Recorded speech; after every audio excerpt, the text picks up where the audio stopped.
Alden Richard, ipapakilala si Catherine sa tatay niya. Kung bago ka lang sa channel na ito, huwag kalimutang mag-like, share, comment, and subscribe. Tuwang-tuwa ang fans ng Kathleen Tandem nang pumutok ang balita tungkol sa isang makabuluhang sandali sa pagitan ni Alden Richard at Catherine Bernardo. Ang pinakabagong update ay nagpapakita na ipinakilala ni Alden si Catherine sa kanyang ama na minarkahan ng isang makabuluhang milestone sa kanilang pagkakaibigan at potensyal na on-screen na partnership. Ayon sa mga mapagkukunang malapit sa mag-asawa, ang pagpupulong ay naganap sa isang intimate at casual na setting. Si Alden, na kilala sa pagiging malapit sa kanyang pamilya, ay nagpasya na sa oras para may pagkalala ni Catherine ang kanyang ama. Ang engkwentro ay ininulat ang nagdulot ng init at tawanan, kasama si Catherine na walang kahirap-hirap na gumawa ng positibong impresyon. Ito ay isang simple ngunit makabuluhang sandali, pagbabahagi ng isang tagaloob. Very welcoming ang tatay ni Alden at sumikat ang alindog at sensibilidad ni Catherine. Nagpalitan sila ng mga kwento at malinaw na ang dalawa ay nagbabahagi ng paggalang sa isa't isa sa mga pamilya ng isa't isa. Gaya ng inaasahan, mabilis na nagpahayag ng saya at excitement ang Kathleen fan sa social media.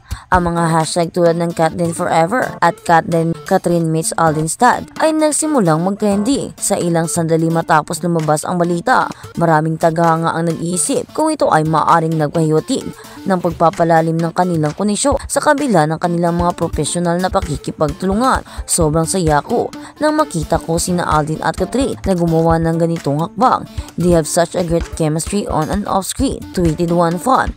Dagdag pa ng isa, ang pagkikita ni Catherine sa tatay ni Alden ay parang isang eksena mula sa isang romantikong pelikula.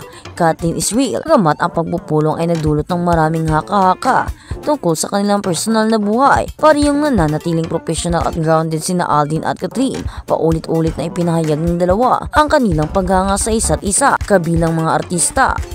Ang kanilang mga kamakailang proyekto na kinabibilangan ng mga blockbuster na pelikula at pag-endorso ay lalong nagpatibay sa kanilang partnership bilang isa sa mga pinakamamahal na tandem sa industriya. Ang mga tagahanga ay sabik din naghihintay ng mga anunsyo ng mga potensyal na bagong pagkikipagtulungan sa hindi may kakailan na chemistry na ipinakita nila sa nakaraan. Ang anumang paparating na proyekto ay tsak na isang malaking tagumpay. Ang pagkikita ni Catherine at ama ni Alden ay isang patunay ng tunay na pagsasama ng dalawang bituin sa isang industriya na kadalasang puno ng mababaw na koneksyon. Ang kanilang pagkakaibigan at ang paggalang na ipinaaabot nila sa pamilya ng isa't isa ay isang hininga ng sariwang hangin. Ipinapaalala nito sa mga tagahanga na sa likod ng kinang at kaakit-akit ang mga bituin tulad ni Alden at Catherine ay may mga individual din na nagpapahalaga sa makabuluhang relasyon. Sina Catherine Bernardo at Alden Richards ay matagal nang itinuturing na dalawa sa pinakatalented at charismatic na bituin sa Philippine entertainment industry.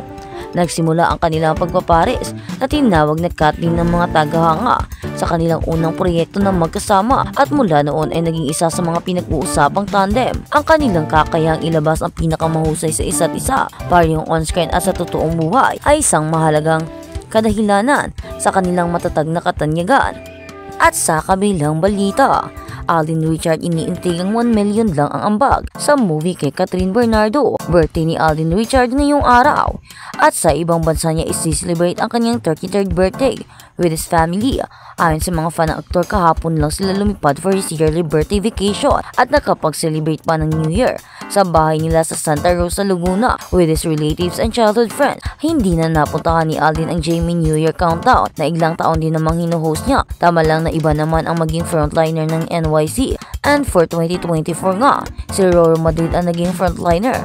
Tama rin na nagbakasyon muna si Alden dahil pagbalik niya, trabaho na naman ang haharapin nito. Wala pang ina-announce ang GMA Network na bago niyang project at katatapos lang ng pulang araw. Magiging busy pa rin ang aktor sa Out of Order. Produce ng project na ito ng kanyang Marriott Entertainment at Viva Films. Sa Netflix daw ang streaming nito this year. Magiging busy rin si Alden bilang co-producer sa pelikulang Deep March na may international cut. Isang post ni Alden ng photo ng lead actor na si Scott Adkins. Nabanggit na thrilled to co-produce a film that brings together talent from the Philippines, US, Europe, and Australia and Japan. Samantala, palaban ang mga fan ni Alden sa ibang tagahanga ni Catherine Bernardo. Ito ay pagkatapos kumita ng 1 billion plus ang Hello Love Again, binabash na uli si Aldin. Balik sila sa akusasyang ginamit lang umano ni Aldin si Catherine para sa sarili. Tigilan na raw ni Tisoy si Kat at saka puso stars na lamang siya dumikit. Pinagkawin pa nga na sa 1 billion plus gross ng HLA. M lang umano ang ambag ni Aldin at fans nito. Bagay na inalmahan ng tagahanga ni Aldin. Sino raw ba at kaninong kampo ang nagbibigay ng ayuda sa fans na pinapalabas na may something ang dalawa para maging dilulo ang Katin fans? Ayaw na ng fans ni Catherine na magtambal pa sila ni Aldin at ayaw na rin ng mga tagahanga ni Aldin na magkapelikula pa ang dalawa. Paano kung ang Star Cinema at Jamie Pictures ang mag-decide ng another collab movie ni na Aldin at Catherine? Inilantad ng columnist na si Kirsty Fermin ang nasagap niyang chika na umano ilang gabi na raw paikot-ikot. Ilang gabi na raw po nitong nakaraang linggo nakikita ang sasakyan na paikot-ikot sa subdivision. Ang balita pa humanap talaga ng taon tulay para sa kanila.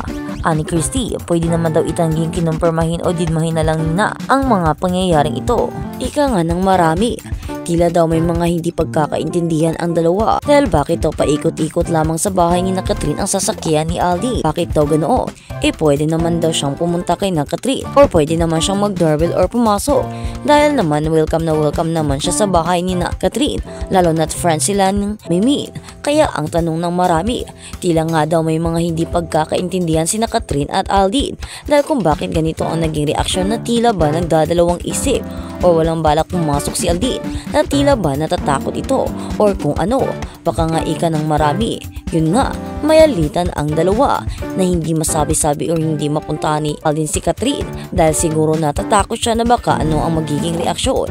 Pero ika nga ng marami, baka daw may something lang or ano, baka napadaan lang. Pero sabi nga nila, bakit pa ikot-ikot lang? Baka nga may need lamang si Aldin or may gustong sabihin. Or baka ito na ang inihintay ng mga marami. Baka aamin na si Aldin sa kanyang nararamdaman. Ang kaso baka nga torpe at hindi makapagsabi. Kaya ganyan ang nangyayari.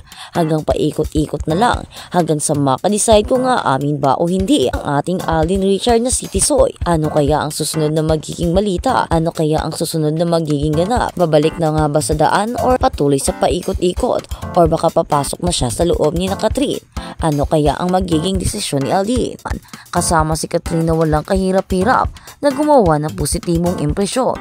Ito ay isang simple ngunit makabuluhang sandali, pagbabahagi ng isang tagaloob. Very welcoming ang tatay ni Aldin at sumikat ang alindog at sensibilidad ni Catherine. Nagpalitan sila ng mga kwento at malinaw na ang dalawa ay nagbabahagi ng paggalang sa isa't isa.